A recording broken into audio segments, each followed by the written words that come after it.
respeito do tema dessa noite. E ela diz que o semeador saiu a semear.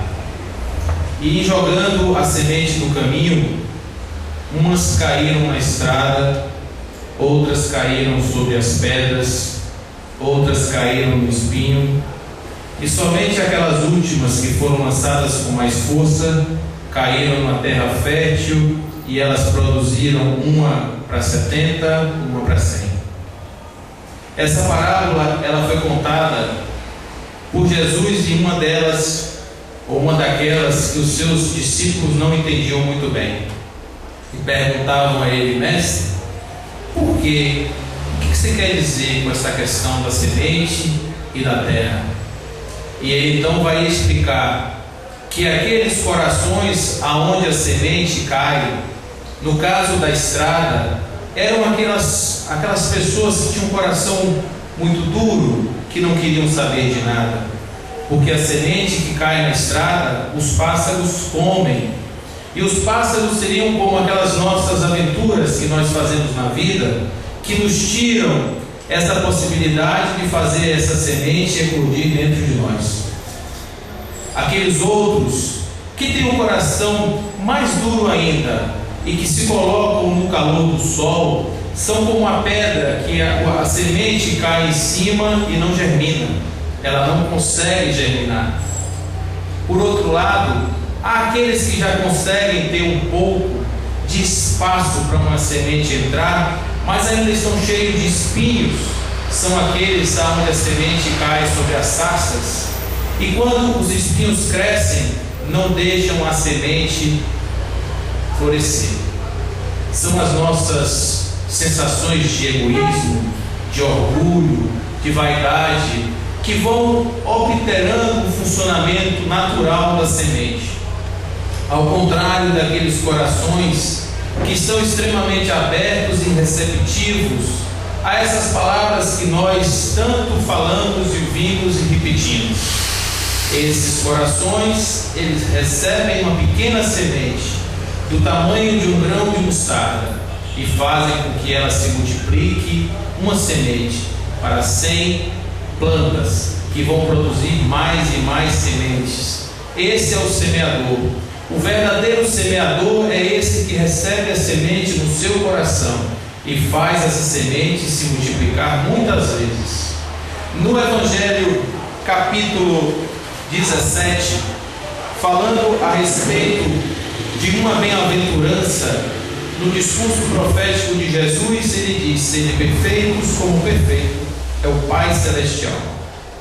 Essa é uma questão que está sempre assim, nos visitando, e a gente fica pensando: como assim perfeitos? Nós somos perfeitos? Nós somos perfectíveis? Nós temos tantos defeitos, como é que nós podemos ser perfeitos como Deus, por exemplo? Não é? E essa é uma pergunta que vem sendo colocada para o homem desde todo sempre. Como nós somos esse ser perfeito? Como nos tornamos nisso? E muitas pessoas buscam o caminho da força. Como é assim? A pessoa começa a imitar determinados comportamentos, que são comportamentos esperados para aquele tipo de atividade. Então a pessoa começa a falar de outro jeito, a pessoa começa a se comportar de outro jeito, a pessoa começa a ser de outro jeito, mas por dentro ela não se transformou. Ela não teve nenhuma mudança que pudesse realmente dizer que aquela semente ali germinou.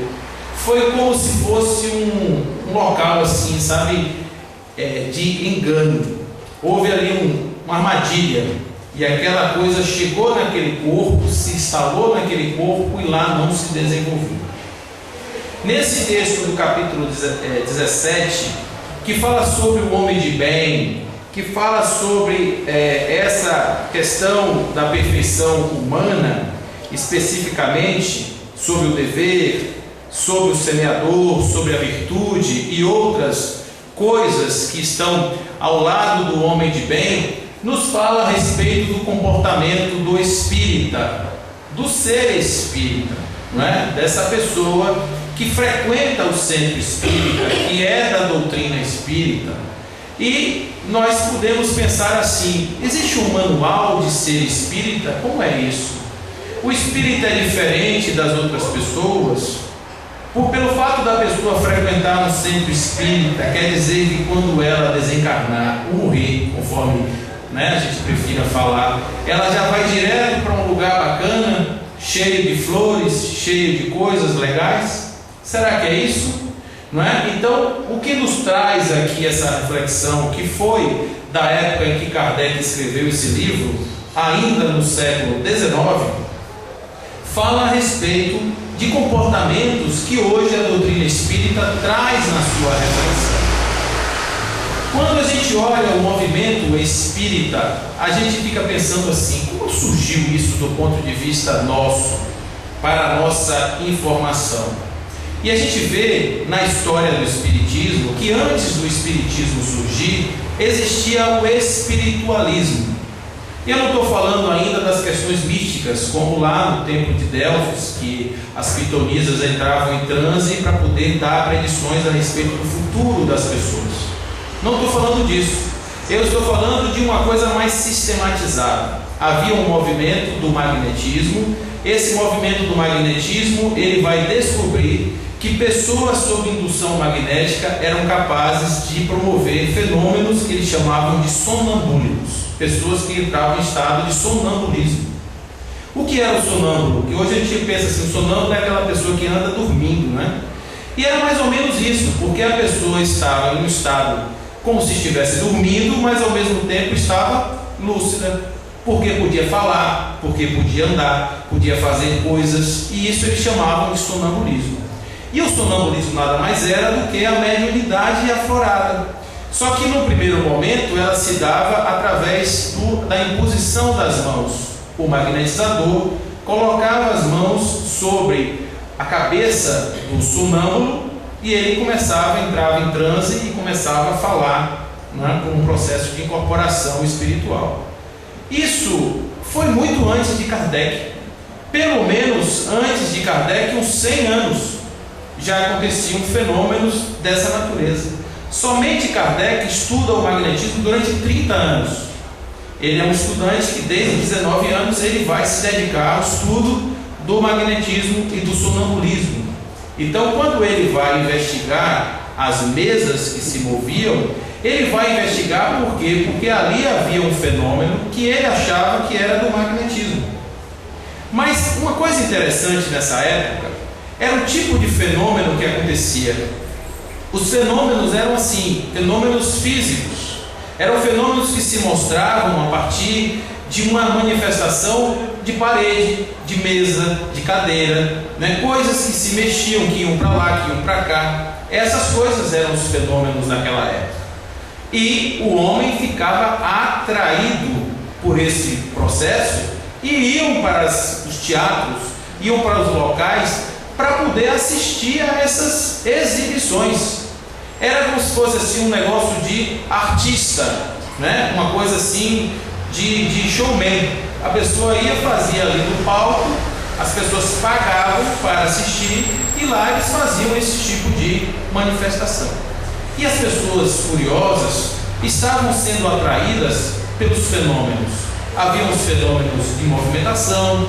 Depois, em outro momento, havia a materialização. A materialização médium, ele faz aparecer diante dele uma entidade espiritual que aparece, ela é plasmada. E existe, inclusive, relatos de entidades espirituais plasmadas que os médicos conseguiram medir até a pressão dela, a pressão arterial daquela entidade que foi plasmada. Eram pessoas que já haviam morrido, E eles faziam congressos a respeito desse chamado novo espiritualismo.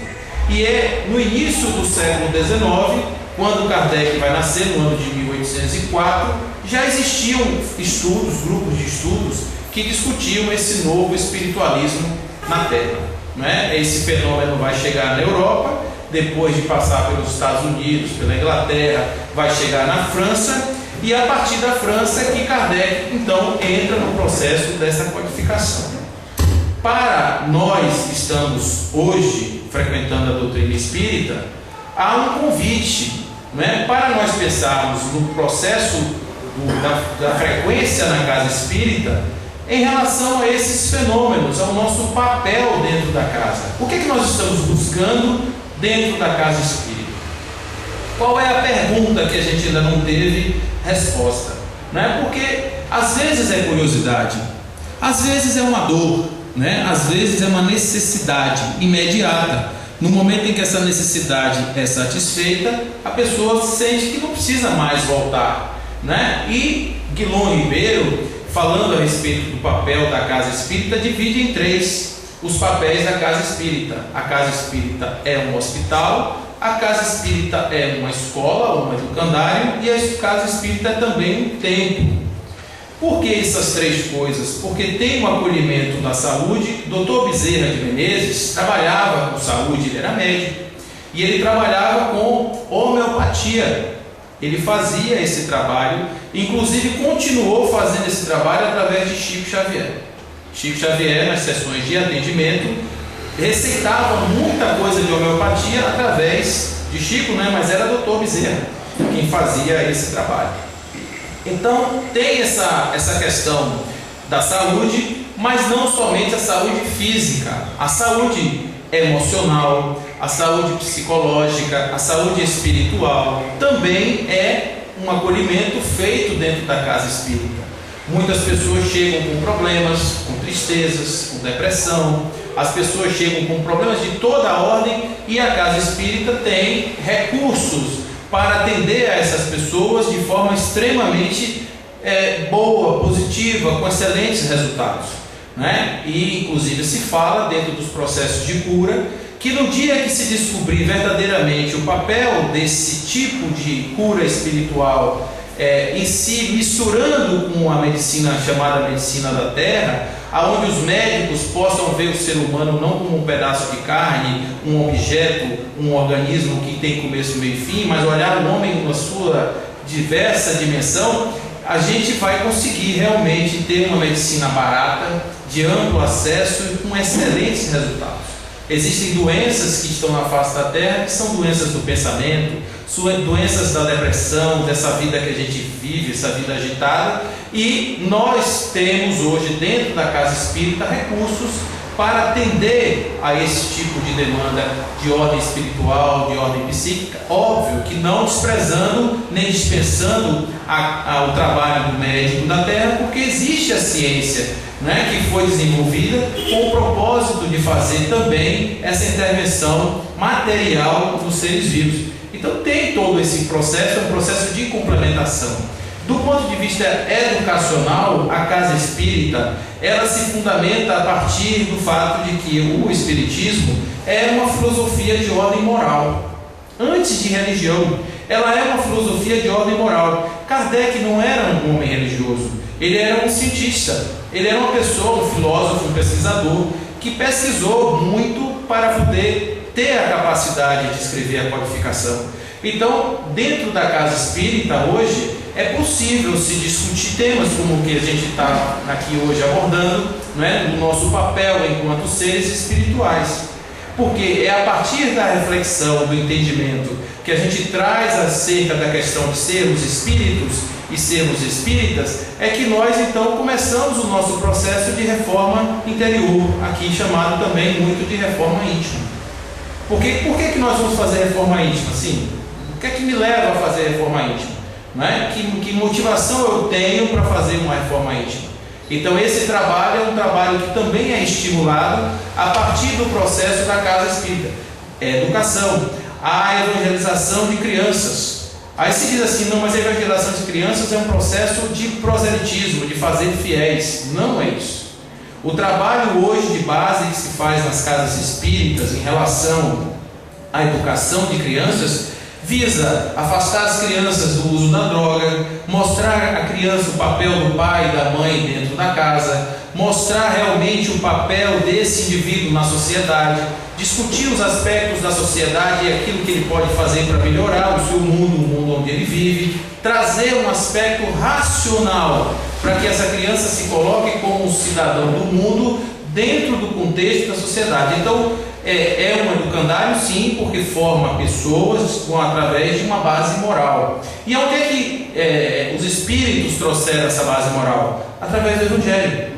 Eles foram buscar no Evangelho de Jesus a base moral para o desenvolvimento daquilo que seriam os procedimentos que seriam seguidos pelos espíritas ou por outros seguidores dessa doutrina que quisessem realmente fazer o seu trabalho de serem pessoas melhores. E é também um templo. É um templo porque é um lugar onde nós podemos meditar, é um lugar onde nós podemos estar em contato com o nosso eu maior. Nós podemos deixar que a nossa alma se liberte um pouco dessas nossas aflições do dia a dia, e a partir daí a gente consiga realmente, fazer uma reflexão sobre os nossos problemas, sobre as nossas possibilidades, sobre as nossas potencialidades e sairmos da casa reforçada. Então esse papel triplo da casa espírita, que se coloca hoje realmente assim de uma forma muito intensa, ela está um pouco fora ou deslocada daquele aspecto do fenômeno que esse texto traz como sendo ainda o aspecto da curiosidade. A curiosidade que leva as pessoas à casa espírita para ver o fenômeno mediúnico. Eu nunca conversei com o espírito, eu tenho curiosidade de saber como é. Como será? Será que ele pode me dizer o meu futuro? Será que ele pode falar se eu vou fazer isso, se eu não vou fazer aquilo? Todo mundo, no fundo, tem uma curiosidade desse tipo, não é? Então, a espiritualidade, no começo, ela veio batendo nas portas e nas cadeiras, porque o homem não tinha ainda um despertar muito intenso sobre a questão do lado espiritual. Eles eram ainda muito frios, muito materialistas, eles estavam muito cercados no seu autocentrismo, ou seja, na sua própria pessoa. Eles não tinham essa visão mais estruturada do que era a vida espiritual, então isso era muito tranquilo, não é? Para o espírito chegar nessa invasão que foi chamada de invasão organizada dos espíritos, eles chegaram aqui a pular em todo canto fazendo esses fenômenos, foi legal, porque o homem, tem espírito, realmente essas coisas existem, não é? Atrás de princípios de efeitos inteligentes existem causas inteligentes, vamos investigar isso, e isso nos deu a doutrina espírita. Mas hoje não mais esse o atrativo que se coloca nas casas espíritas, não que não vá ter efeitos ou fenômenos mediúnicos na casa espírita. Não se está falando aqui de um espiritismo sem espíritos, em hipótese alguma. Está se falando sim do verdadeiro papel da pessoa dentro da doutrina espírita. E qual é o nosso verdadeiro papel dentro da doutrina espírita? Eu vou fazer uma pergunta, que essa pergunta é uma pergunta muito comum. Quem aqui verdadeiramente, mas assim de verdade absoluta, acredita que é um espírito? Mas sem dúvida, nunca, sem dúvida nenhuma. Que é um espírito. Isso. Acredita? Quem não acredita? Vocês ficaram tímidos assim na hora de levantar o braço. Quem não acredita? Eu acredito, sim. É? Pronto. Mas a pergunta que vem depois é a seguinte: o que é que eu faço com essa informação? Dona Susana era uma professora de um dente só, que trabalhava numa escola em Feira de Santana. Dona Susana tinha uma palmatória.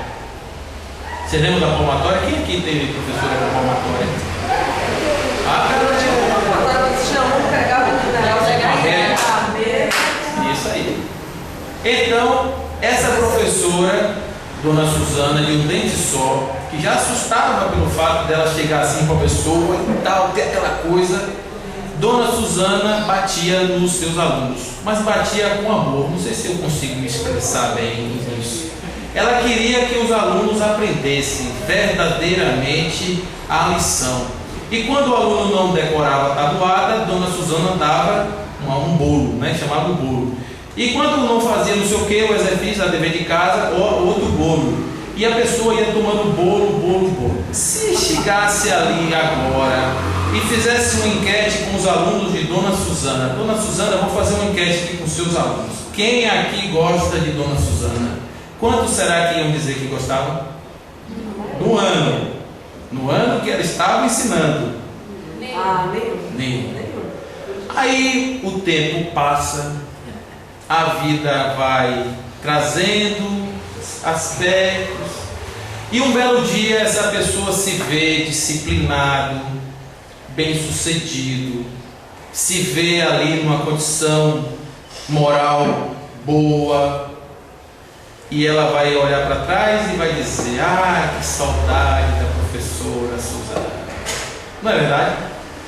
Tem um amigo meu que disse que os bons tempos é uma mistura de ótima imaginação e péssima memória. Então, o que acontece com os alunos de Dona Susana? Enquanto eles estão tomando o bolo, eles estão vivendo aquela experiência não é boa. Mas depois que passa o tempo e que a vida vem e que traz outros contornos, eles podem entender o papel de Dona Susana na vida deles, aquilo passa a fazer sentido. Eu não estou defendendo o bolo nem Dona Susana, pelo amor de Deus. Eu estou falando aqui que a forma com que nós olhamos a vida, nós fazemos uma reflexão do ontem no amanhã. O ontem, enquanto é hoje, para a gente está experimentando, e às vezes não é legal. Então, quando a gente olha a nossa vida simplesmente nessa existência, pode ser que a gente chegue à conclusão que nós somos alunos de Dona Susana. Porque de manhã a de noite a gente só toma bolo. Faz qualquer coisa errada, toma bolo. Mas o que nós estamos fazendo? Estamos sendo orientados a partir da vida para a reflexão de melhoria. Não é isso mesmo? Mas se nós olharmos só essa vida, vamos ser pessoas pessimistas. Não tem jeito, porque minha vida não é boa. Se eu comparar com a do vizinho, a minha vida não é legal. Mas o que é a vida do vizinho? A vida do vizinho é aquele aluno que precisa estudar história. A minha vida é a daquele aluno que precisa estudar matemática. Como é que eu vou tomar o livro do vizinho para estudar história quando eu, na verdade, estou precisando aprender matemática? Não faz sentido. A minha vida é a minha vida porque eu tenho as minhas necessidades, eu tenho o meu processo evolutivo, eu tenho que passar pelas minhas condições, e por isso ela é minha. Porque as minhas necessidades são essas. A do outro já é outra. Ele está passando por outras necessidades, por outras circunstâncias, por outros apertos. Ele está sendo ajustado pela vida em outras situações. Então eu não tenho nada que ter com a vida do outro. A vida do outro é do outro. A minha vida é minha vida. Eu tenho que estar preocupado comigo. Mas como é que eu lido no meu dia a dia com essa minha condição espiritual? Com essa minha condição de ser espírito? Diga aí. Aí a gente vem para aqui para o centro, fala de espiritualidade, fala de semente divina, um monte de coisa bacana.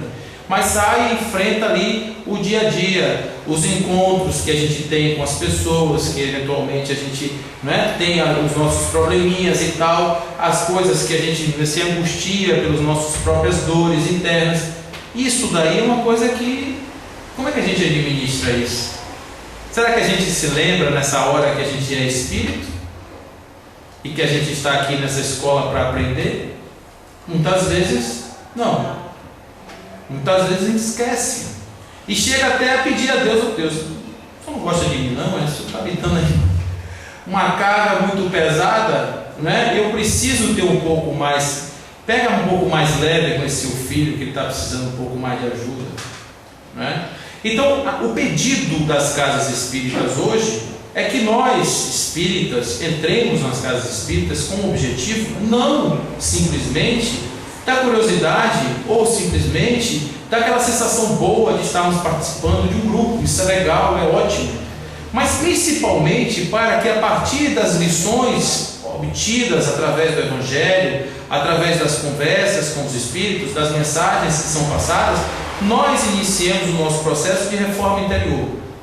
Se nós conseguirmos nos reformar como seres humanos, se nós conseguirmos realmente fazer essa transição, para esse ser de luz que nós vamos nos tornar, mesmo que nós não consigamos avançar totalmente, mesmo que a gente não consiga ainda sair daqui com um par de asas nas costas, mas que pelo menos a gente aprume o passo. Um caminho bem orientado na origem dá condições de você chegar onde você quer. Se você vai viajar, se o destino está no norte, se os pés estão virados para o sul, você vai dar uma volta muito grande lá na terra para poder chegar onde você quer. Mas se pelo menos você virar para o norte, pode ser que você ainda tenha que andar 10.000 quilômetros, mas se for caminhada, é certa, porque seu objetivo está desenhado. E esse objetivo, esse papel do ser espírito, antes do ser espírita, ele pode ser conseguido aqui na casa espírita, pode ser conseguido em qualquer outro lugar, porque não existe a necessidade nem carteirinha para a pessoa chegar e dizer assim: ah, porque eu estou dentro da casa espírita, eu agora virei um santo. Não é? A gente está aqui, não vamos nos esquecer que quando a porta está aberta e a luz está acesa, nós, quando entramos, estamos entrando numa escola, estamos entrando num hospital, estamos entrando num templo. Nós estamos tratando aqui de quê? Da nossa ignorância, que temos ainda no sentido bom dessa palavra. A ignorância é simplesmente por desconhecimento. Estamos lidando com as nossas dores, os nossos sofrimentos, as nossas angústias, mas também estamos buscando aqui esse encontro com esse mundo espiritual, que é o nosso mundo real e que tanto bem faz para nós. A oração é um instrumento. Quando nós falamos a respeito da questão da consciência dentro da mediunidade, Manuel Filomeno de Miranda escreve um livro chamado Consciência e Mediunidade, onde ele estabelece que são 4 processos para você fazer essa transcendência: a oração, a meditação, a ação e o estudo. A oração, a gente é um processo nosso de entrega, é a sintonia, é como se a gente pegasse o rádio e ligasse na estação que a gente quer. Oração que é só falada, ela não tem sentido nenhum, ela não alcança o objetivo final. É como se eu fosse ligar para alguém e falasse com o telefone sem tocar no telefone. Quando eu vou ligar para alguém, eu tenho que pegar o telefone, botar no vidro, ouvir aquele sinalzinho, ligar o número da pessoa para poder a pessoa atender, não é verdade? Não é assim? Eu preciso fazer a mesma coisa quando eu estou fazendo oração. Eu preciso me conectar primeiro. E como é que eu vou me conectar? Jesus já dizia: se tranque no seu quarto interior e a partir daí, com a sua janela da alma aberta, você começa a fazer sua oração. Não precisa fazer isso na frente de ninguém, não precisa falar alto, não precisa fazer elogios, não é? Era uma formulazinha bem simples que Jesus ensinava em relação à oração, tanto que a oração que ele nos ensina é extremamente simples, porque não tem nenhuma fórmula mágica.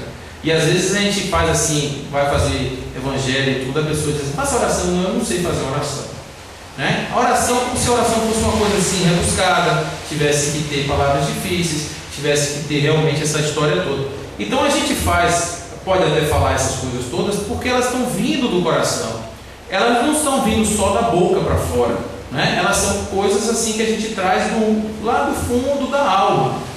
A mesma coisa é a questão da ação.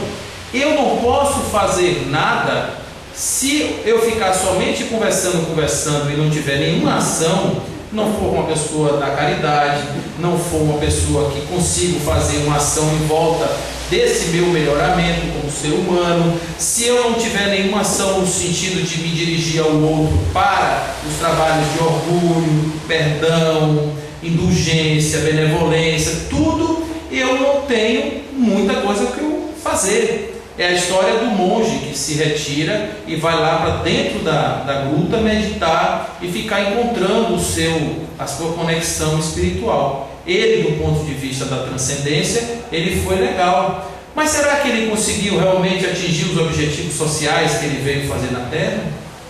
Nós não viemos aqui para viver dentro de grutas, nós viemos aqui para nos relacionar uns com os outros. Então, ter essa conexão vertical, através dessa conexão com o alto, e ter também essa conexão horizontal com o outro, e é esse o símbolo da cruz, né? A cruz, ela tem o símbolo do vertical e do horizontal, é o que nos traz realmente nessa vivência.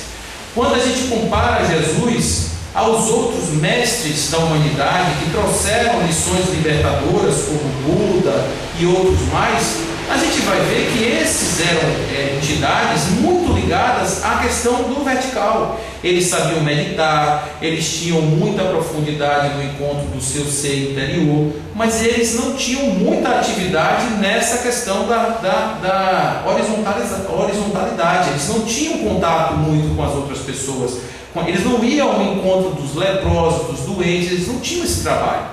Então, isso é uma coisa que a gente olha muito em Jesus, porque Jesus não só teve essa preocupação, mas ele se meteu nessa confusão. Ele ia lá para o meio mesmo. E quem acreditou nele fez a mesma coisa como Maria de Magdala, que era uma mulher rica. Quando resolveu realmente fazer o seu processo de reforma interior, ela se jogou no meio dos leprosos e ficou ali até morrer. E quando ela morre, ela vai morrer nos braços de Maria, da mãe de Jesus. Ela caminha do lugar que ela estava até Éfeso, viajando à noite por causa do sol, das suas feridas. Ela doía muito, então ela viajava à noite, e quando fazia sombra ela se abrigava embaixo de uma árvore, até morrer nos braços de Maria. Então, essas pessoas que fizeram esse trabalho, Maria de Magdala, por exemplo, ela aprendeu com Jesus.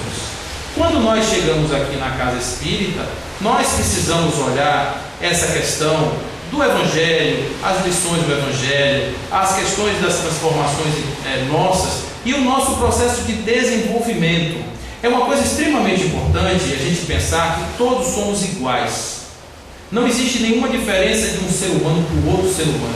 A única diferença é que um está na primeira série, o outro está na terceira série, na quarta, na primeira no científico, o outro ainda está no pré-primário. A diferença é essa. Seria como se você chegasse assim numa escola, de novo, sempre o exemplo da escola, porque a Terra é uma escola, e chegasse para os alunos do maternal e dissesse: esses não prestam, presta só o pessoal que está no terceiro ano científico. Não tem nada a ver. Aqueles são seres humanos que estão em processo de formação e de aprendizado como qualquer outro. Porque está escrito lá na doutrina que, mediante o processo do desenvolvimento e do progresso, nós nascemos simples, ignorantes, e vamos nos desenvolver até chegarmos à condição de sermos seres angelicais. Sabe o que é isso? Sermos anjos. Qualquer pessoa na face da terra vai passar por essas fases e vai chegar nessa condição. Portanto, não existe diferença entre uma pessoa e outra, nenhuma diferença. Agora, no momento em que eu compreendo isso e vejo aquele como igual a mim, muda a minha relação com ele, porque eu possa ser um pouco mais paciente, um pouco mais tolerante, porque aquele está numa condição ainda de dificuldade. Qual é o meu papel? De ajudar. O meu papel é de me colocar no caminho daquele outro para ajudar, e é para isso que eu estou aqui. Então, essas são lições que são passadas quando o Espiritismo diz: fora da caridade não existe salvação. O que será isso? Será que eu tenho uma obrigação de dar coisas para as outras pessoas? E aí chega um amigo no evangelho que nós fazíamos semana passada e comentou o seguinte: eu não dou dinheiro. Não dou dinheiro. Aí a gente contou a história lá da moça da Kombi. Contei aqui essa história? Não, né? A moça da Kombi é o seguinte: a moça reclamava muito, ela estava desempregada há muito tempo e ela estava numa situação desesperadora. E ela fez uma oração muito assim, firme para Deus, pedindo que Deus arrumasse um emprego para ela. Passou uns 2 dias, ela recebeu um e-mail, de uma empresa em Aracaju, pedindo que ela fosse lá para uma reunião à tarde, uma entrevista. Ela foi correndo toda feliz, pediu dinheiro à amiga para comprar uma passagem de avião para ir para Aracaju para essa entrevista, para o emprego. E lá ela certamente voltaria empregada. Ela ficou muito feliz, agradecendo a Deus e tudo mais. Foi para o aeroporto. Estava assim um dia de muita chuva, o aeroporto fechou. Não pousava, nem decolava nenhum avião. E ela não conseguia comprar passagem porque a moça da companhia aérea não queria vender. Se eu lhe vender uma passagem, o avião não decolar. E ela ficou sentada num banco com dinheiro na mão, esperando o avião, o tempo melhorar. Passadas algumas horas, chega um rapaz e diz assim: eu estou vendo que a senhora está sentada aí há tanto tempo, assim, triste. O que foi que houve? Não, é que eu vou com uma entrevista de emprego em Aracaju, de tarde, e eu preciso estar lá porque o avião está decolando. Ele diz: que bom, eu tenho uma pequena Kombi, eu estou indo agora para Aracaju e tem lugar se a senhora quiser ir comigo. Aí ela pensou assim, que nada, isso aqui, não conheço esse cara, vai chegando assim, vai me dando carona, né? Não existe almoço de grátis nesse mundo, né? Então eu tenho que, não, muito obrigado, muito obrigado. Aí passou, mais uma hora depois, chegou um rapaz e disse assim, eu vi que a senhora continua aí nesse lugar e tudo. Ela contou a história toda e disse, não, que bom, eu sou motorista de táxi. E um rapaz pediu uma carona agora de Aracaju para cá, eu tenho que ir para lá e eu vou vazio, se a senhora quiser comigo, eu lhe dou uma carona. Aí ela disse, agora com acompanhante, eu não ia sozinho, então eu não vou mesmo. E se ele for tarado? E se me pegar no caminho? Né? E não foi. E nisso passou um rapaz numa moto, passou um rapaz numa bicicleta, todo mundo em Aracaju. Esse Aracaju era famoso, era o dia do pré-caju lá em Aracaju. E aí foi todo mundo e passou até um rapaz num cavalo, que ofereceu a garupa, ela não quis ir. Aí perdeu o avião, perdeu a história da entrevista e voltou para casa muito triste. E chorava muito. E aí fez uma oração para Deus. Oh Deus, o Senhor realmente não gosta de mim. Não gosta de mim porque na hora que eu tenho uma oportunidade, o Senhor vem e me tira essa oportunidade. Aí aparece uma entidade na frente dela. Diz, minha filha, eu lhe mandei um homem do ônibus, eu lhe mandei um motorista de táxi, eu lhe mandei uma moto, uma bicicleta, até um cavalo, e a senhora não quis, né? É a mesma coisa quando a gente dá um dinheiro a alguém. Se esse alguém chegar ali na frente e comprar uma garrafa de cachaça, de quem é o problema? É dele. Se ele comprar não sei o que e tal, deixar de comprar comida, de quem é o problema? É dele. Agora, a gente não pode ter essa irresponsabilidade de achar que nosso trabalho é só dar dinheiro, porque aí muitas vezes a pessoa desorientada, a pessoa sem essa situação, ela não consegue ter possibilidade de se, encontrar um outro caminho. Porque se essa mulher, alguém chegasse para ela, não, minha senhora, esse rapaz é muito confiável, pode ir com ele, ela certamente queria. Mas faltando essa pessoa que dê confiança para a pessoa tomar uma decisão, a pessoa não vai e perde as oportunidades, tantas oportunidades que a vida nos oferece, que são oportunidades ótimas da gente poder realmente resolver nossos problemas. Então, voltando na questão da casa espírita, ele diz aqui que o espiritismo bem compreendido e sobretudo bem sentido conduz aos resultados da bondade. Ele está falando sobre o homem de bem antes desse texto, que caracteriza o verdadeiro espírita como cristão verdadeiro, pois um e outro são a mesma coisa. Há uma tentativa dentro do espiritismo de resgatar o cristianismo primitivo. O cristianismo primitivo eram as pessoas despossuídas de posses, pessoas que não tinham agarramento a nada, pessoas que eram desprendidas, pessoas que eram completamente soltas dessas questões materiais, eram irmãos que se reuniam em prol de uma causa espiritual. Esses eram os verdadeiros cristãos de outrora, que se escondiam nas catacumbas e nas casas do caminho. O espiritismo procura voltar essa questão, não obviamente como antes, porque mudou tudo, a sociedade mudou, evoluiu. Hoje nós temos carros, temos aviões, temos casas, não precisamos mais nos esconder para poder dizer da nossa fé, mudou tudo. Então, teoricamente, está mais simples nós trabalharmos essas questões, porque hoje ninguém vai perguntar a ninguém outro se você é de que religião mesmo. Não vai perguntar. Existem alguns casos, existem alguns lugares do mundo onde pessoas que leem a Bíblia, por exemplo, são mortas.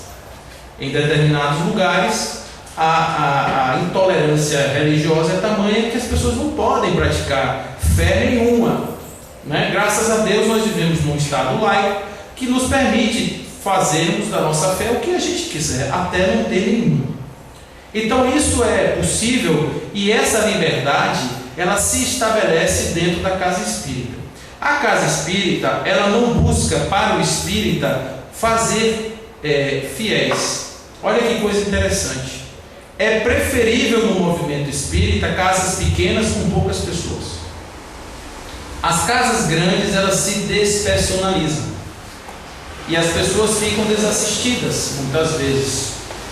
Então as pequenas casas, os pequenos grupos, os grupos esses são grupos bem estruturados, porque para crescer tem que saber crescer, né? Tem que se estruturar bem para crescer, para não perder essa, né, energia que existe nos pequenos grupos. Mas não se trabalha com fé, porque dentro da casa espírita não existe dogma. É por isso que o movimento espírita é bem simples. Quando se diz que a doutrina espírita é complicada, nada disso. Tem jovens que conseguem compreender, assim como tem pessoas que são cientistas e tal, que querem compreender ou não compreendem, ou simplesmente dizem, não, isso não existe. E lá na frente são obrigados a lidar com aspectos da ciência que comprovam os fundamentos da doutrina espírita. Ontem uma senhora me perguntou assim,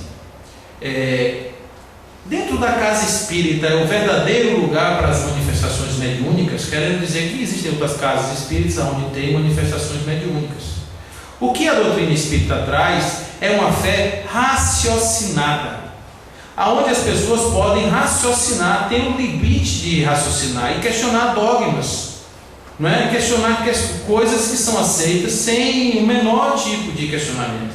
Então a gente tem essa liberdade sem saber ou sem ter a consciência de que a gente está concorrendo pecado algum, porque essa é a orientação. A verdadeira fé é aquela que é capaz de enfrentar a ciência a qualquer tempo sem medo. Então, se o Espiritismo fosse uma ciência barata, vazia, ela ia dizer assim, acreditem porque é verdade. Esse negócio de espírito, acreditem porque esse espírito está aqui na parede, ele está dizendo para vocês acreditarem. E as pessoas que quisessem, obviamente, iam acreditar nessa pessoa que estava dizendo isso. O verdadeiro papel do espírita é de questionar tudo. Agora, questionar com o coração aberto, não é a pessoa ser carne e pescoço para dizer não a tudo. Essa pessoa tem que ter o coração aberto e a flexibilidade para aceitar as coisas como as coisas são. E qual é a melhor referência hoje que nós temos em relação a essas verdades? A codificação da doutrina espírita. Existem 785 mil livros espíritas, mas existem 5 livros que todo espírita precisa ler, precisa conhecer, precisa estudar, precisa se aprofundar. Na verdade existem 24, mas nós temos que trabalhar esses 5 para depois irmos para a Revista Espírita, que é um outro conjunto de livros, e ir para outros livros da codificação. Trabalhar em cima de Leon Denis também não é ruim, porque Leon Denis é Kardec estendido, não é? Então a gente tem assim alguns livros que são verdadeiras obras de fundamentação da doutrina espírita, e essas precisam estar no conhecimento do espírita, para que ele possa então lidar bem com as questões mediúnicas, para que ele possa lidar bem com a questão da sua fé, para que ele possa lidar bem com a boa interpretação do Evangelho. Quando nós trazemos aqui a parábola do semeador, nós estamos falando de um ser mágico que está distribuindo sementes aleatoriamente. Estamos falando de uma parábola que tem um sentido estendido, que não vai ser compreendido, obviamente, pelas suas palavras, mas pelo seu significado nas nossas vidas. E com isso nós podemos fazer, como espíritas, esse trabalho de transformação. O verdadeiro espírita é aquele que investiga a sua consciência todos os dias e pergunta todo o bem que fez, todo o mal que podia ter, todo o bem que podia ter feito, todo o mal que praticou, para que ele possa, através desse exame de consciência, ele se melhorar dia a dia. É um trabalho realmente de construção do ser, não é? Ser espírita é se colocar na condição de um ser em construção, para que nós possamos realmente nos transformar em instrumentos de modificação da sociedade.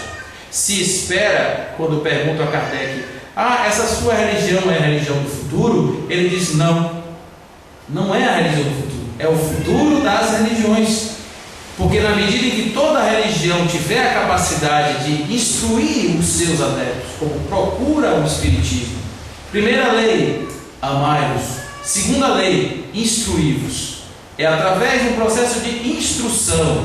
Quando a pessoa quer o proselitismo barato, prega a ignorância, a fé cega, né? A dogmatização. Quando a pessoa está interessada realmente no esclarecimento e no crescimento, prega a instrução. Porque é através da instrução que a gente forma a consciência e através da consciência que a gente se desenvolve. Então, esse texto que traz os bons espíritas logo depois da edificação do homem de bem, que é aquele homem que faz as coisas de acordo com os preceitos evangélicos na terra, do perdão, da boa ação, do bom pensamento, da caridade. É um homem que não guarda mágoas, não fala mal da vida dos outros. Uma pessoa que tem realmente essa construção. É um desafio para todos nós trabalharmos na construção nossa para sermos pessoas do bem, porque os espíritas serão reconhecidos pelo muito que amarem uns aos outros, não simplesmente pelo fato de estarem nesta ou naquela casa espírita, e ser esta ou aquela casa espírita melhor, não é por conta do seu tamanho, da sua estrutura, da sua história.